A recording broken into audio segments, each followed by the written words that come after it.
말씀 묵상하겠습니다. 함께 기도하겠습니다. 자신의 언약을 신실하게 이루시는 하나님을 신뢰하게 하시고 우리를 통해서 이 땅에 하나님의 나라가 지속적으로 확장되어 가게 하여 주시옵소서. 예수님 이름으로 기도했습니다. 아멘. 오늘의 말씀은 역대상 3장 1절부터 4장 43절까지의 말씀입니다. 말씀을 함께 살펴보시기 전에 개인적으로 말씀을 꼭 읽으시고 묵상하는 시간 가지시기 바랍니다. 오늘의 말씀은 다윗의 후손들에 대한 기록이 담겨져 있습니다. 특히 3장 1절부터 9절까지는요. 다윗이 헤브론에서 낳은 아들들에 대해서 언급하고 있고요. 10절부터는 다윗의 왕위를 이어간 솔로몬 왕으로부터 남유다의 왕들이죠. 그들의 이름이 기록되어져 있습니다. 3장 1절을 보면 다윗이 헤브론에서 낳은 아들들은 이러하니 맏아들은 암논이라 이스라엘 여인 아히노암의 소생이요 둘째는 다니엘이라 갈멜 여인 아비가일의 소생이요 셋째는 압살롬이라 그술왕 달메의 딸 마가의 아들이요 넷째는 아도니아라 핫깃의 아들이요 라는 말씀이 이어지고 있습니다. 사실 다윗은요 사울 왕이 죽은 이후에 헤브론으로 올라가게 됩니다. 그래서 유다 지파에 의해서 왕으로 기름을 받게 되죠. 기름 부음을 받게 됩니다. 이때는 이스라엘 전체를 다윗이 다스리지 못하고 남쪽 유다 지역만을 다스리는 왕으로 인정받았습니다. 사실 이때는 다윗이 안정적인 시기는 아니었어요. 사울의 군대 장관이었던 아브넬이 사울의 아들 이스보셋을 이스라엘 왕으로 세웠기 때문에 이 당시에 나라는 분열과 혼돈 가운데 있었습니다. 다윗은 헤브론에서요 7년 6개월을 다스렸습니다. 여기서 낳은 아들들 우리에게 익숙한 이름들이 있습니다. 암논이 있죠. 다윗의 첫째 아들이었지만 이 암논은 그의 이복 여동생인 다말을 강간하게 됩니다. 그리고 다말의 오라버니였던 압살롬. 이 압살롬이 그것에 대해서 분노를 하게 되고 암논을 죽이게 됩니다. 그러나 압살롬에게는 야망이 있었습니다. 다말에게 수치를 주었다라는 이유로 암논을 죽였지만 사실 그의 마음 가운데는 다윗 그 왕권을 갖기 위한 야망이 있었어요. 그래서 압살롬은 아버지의 왕위를 노리고 그 자리를 빼앗게 되죠. 그리고 이후에 그는 죽임을 당하게 됩니다. 아도니아는 아버지 말년에 아버지의 뜻을 대적하고 스스로 왕이 되려고 했던 자였습니다. 그러고 보면 다윗에게 있는 아들들, 그 아들들은 참으로 아버지 다윗에게 상처를 주고 아픔을 주었던 자들이기도 했습니다. 그러나 다윗은 그의 왕권을 솔로몬에게 주게 되죠. 솔로몬은 다윗을 이어서 이스라엘의 왕의 자리에 앉게 됩니다. 이 당시에 이스라엘은요 통일 왕국이었습니다. 이 당시까지 이스라엘은 북이스라엘 남유다로 나눠지지 않았고 하나의 왕국이었던 거예요. 솔로몬이 그 나라를 통치하게 됩니다. 그리고 그의 아들 르호보암이 왕이 되는데요. 이 르호보암 때에 나라는 두 나라로 나누게 되지요. 북이스라엘 그리고 남유다로 나누게 됩니다. 이 역대기의 저자는요.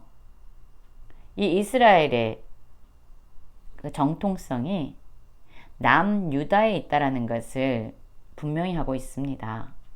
북이스라엘의 왕들에 대해서 언급하지 않고 남유다의 왕들, 다윗의 가문에 대해서 그 계보에 대해서만 언급을 하게 됩니다. 르호보암이 왕위에 오르게 되고요. 그리고 나서 그의 아들 아비야, 아사, 여호사밧, 그리고 요람, 아하시야, 요아스 등으로 그 왕위는 지속적으로 내려가게 되죠. 그런데 여러분, 우리가 알다시피 자, 이 여호사밧은요, 북이스라엘의 왕이었던 아합과 아주 친밀한 관계를 가지고 있었습니다.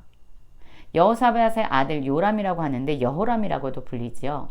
이 아들은 북이스라엘의 아합과 이세벨의 딸이었던 아달랴와 결혼을 하게 됩니다. 그리고 아달랴와 여호람, 요람 사이에서는 아하시아가 낳게 되죠. 그런데 이 아하시아가 죽게 됩니다. 그러자 이 아하시아의 어머니였고 요람의 아내였던 아달랴는요, 그의 모든 형제들을 죽이고 또한 그의 조카들, 손자들까지 모조리 다 죽이게 됩니다. 그래서 스스로 왕의 자리에 앉게 돼요. 이 아달랴는 하나님의 언약에 큰 위협이 되는 여인이었습니다. 사실 하나님께서 다윗에게 약속을 해주셨습니다. 그 약속, 다윗의 언약이라고 하는데 그 약속은 사무엘하 7장 8절부터 16절에 나와 있습니다. 나단을 통해서 하나님께서 다윗에게 준 말씀인데요. 특별히 16절을 보면 이렇게 말합니다. 내 집과 내 나라가 내 앞에서 영원히 보존되고 내 왕위가 영원히 견고하리라 라고 말했어요. 하나님은요, 다윗의 자손을 통해서 하나님의 영원한 나라를 세우겠다고 약속하셨습니다. 그런데 아달랴가 이 남유다를 통치하는 6년의 시간 동안에 사실 하나님의 이 언약이 지켜지지 않을 것 같은 그런 위기의 상황에 놓여진 것입니다. 아달랴가 모두를 다 죽였습니다. 다윗의 자손들, 씨를 다 말린 거예요. 그런데 하나님께서 요아스를 보호하심으로써 그 이후에 다윗의 이 왕조가 멈추지 않고 계속적으로 이어갈 수 있는 은혜를 베풀어 주십니다. 여러분, 그렇습니다. 우리의 눈으로 볼 때에 이러한 소망 없는 그런 상황에서도 또 때로는 하나님의 언약이 이제는 끝났구나, 더 이상 이루어질 수 없겠구나라는 그러한 절망의 시기에도 하나님께서는요, 다윗에게 주셨던 그 언약을 아주 신실하게 이루어 가고 계십니다. 그래서 하나님이 끝났다라고 말씀하시기 전에 우리에겐 끝이 아니에요. 계속적으로 다윗의 왕조가 이어지게 됩니다. 다윗의 자손을 통해서 남유다가 지속적으로 통치되어지고 다스림 받게 되죠. 17절을 보면 사로잡혀간 여고냐의 아들들은 그의 아들 스알디엘과 말기람과 부다야와 세난살과 여가마와 호사마와 느다바요. 부다야의 아들들은 스룹바벨과 시므이요. 스룹바벨의 아들들은 무술람과 하나냐와 그의 매제 슬로믹과 라는 말씀이 계속적으로 이어지고 있습니다. 여러분, 이제 이 이스라엘은요, 사실 르호보암 때부터 북이스라엘과 남유다로 나뉘어졌습니다. 북이스라엘은 아수르에 의해서 멸망을 받았고요. 이 남유다 역시 바벨론에 의해서 멸망을 받고 백성들이 바벨론 땅으로 포로로 잡혀가게 되죠. 이제 이스라엘은 바벨론의 포로로 끌려가는 수모를 당하면서 역사에서 끝났구나, 이제 그들은 더 이상 존재하지 않겠구나 라는 생각을 들게도 합니다. 모든 것이 끝났다라고 생각되어지는 이 시점에서 하나님은요, 다윗의 자손이었던 이 스룹바벨을 통해서 다시금 하나님의 약속을 이루어 가십니다. 상황은 절망을 이야기해도 하나님의 말씀은 여전히 살아있고 여전히 성취되어지고 있다는 것을 우리에게 보여주고 있습니다. 이스라엘은 멸망당했지만 다윗의 그 가문을 통해서 하나님은 하나님의 나라를 여전히 세워 가시고 마침내 하나님께서 약속하신 예수 그리스도를 통해서 이 땅에 영원한 하나님의 나라를 세우심으로써 자신의 약속을 온전히 성취해 가십니다. 여러분 4장 1절부터 보면 또다시 유다의 자손들에 대해서 언급해주고 있습니다. 역대상 2장에도 유다 자손들에 대해서 언급하고 있는데요. 4장 1절부터 다시금 이전에 설명되어지지 않은 그 부분에 대해서 설명을 해주고 있습니다. 여러분 특별히 이 말씀 중에서 야베스라는 인물이 등장합니다. 4장 9절입니다. 야베스는 그의 형제보다 귀중한 자라 그의 어머니가 이름하여 이르되 야베스라 하였으니 이는 내가 수고로이 낳았다 함이었더라. 야베스가 이스라엘 하나님께 아뢰어 이르되 주께서 내게 복을 주시려거든 나의 지역을 넓히시고 주의 손으로 나를 도우사 나로 환난을 벗어나 내게 근심이 없게 하옵소서 하였더니 하나님이 그가 구하는 것을 허락하셨더라 라고 말씀하고 있습니다. 여러분 야베스가 누구의 자손인지 우리는 분명하게 알 수가 없습니다. 또한 야베스가 누구를 낳았고 그가 얼마나 오랜 기간 살았는지 우리는 알지 못합니다. 그러나 분명하게 말씀한 것은 이 야베스의 이름은 고통이라는 뜻인데 그의 어머니가 수고로이 낳은 사람입니다. 그런데 그 고통 가운데서 수고로이 그를 낳았지만 그는 다른 어떤 형제보다도 귀중하고 존귀한 자로 여김을 받게 됩니다. 무엇이 그를 다른 형제들과 구별되는 이러한 존귀함과 귀중함을 받게 했을까요?